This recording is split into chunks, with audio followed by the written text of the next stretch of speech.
Panibagong umaga, panibagong araw, at panibago na namang mga problema. Sa bawat paggising, may bagong laban na haharapin.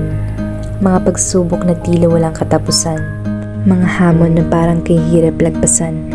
Pagod, puyat, sa dami ng kailangang gawin, minsan nakakapanghina na rin. Ngunit hindi lamang pagod ang ating kalaban. May mga panganib na hindi mo agad nakikita. Mga lamok, nagtatago, naghihintay, dala ang banta ng sakit. Ang takot, ang hindi nakikitang banta. Paano ka nga naman magpapatuloy kung ang paligid mo mismo ang naglalagay sa iyo sa panganib? Sa bawat sulok ng tahanan, may mga bagay na hindi natin kontrolado. Ang mga lamok, nagdadala ng sakit, tahimik na panganib, laging nasa paligid.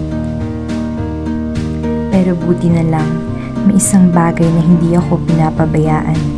Laging nandyan, lagi akong pinoprotektahan. Ito ang aking kakampi, ang aking best buddy, ang Kolkito. Sa bawat laban, sa bawat araw, hindi lamang ako mabango, ako rin protektado. Salamat sa aking Kolkito. Ako'y hindi pinapabayaan, kasama ko sa bawat hakbang.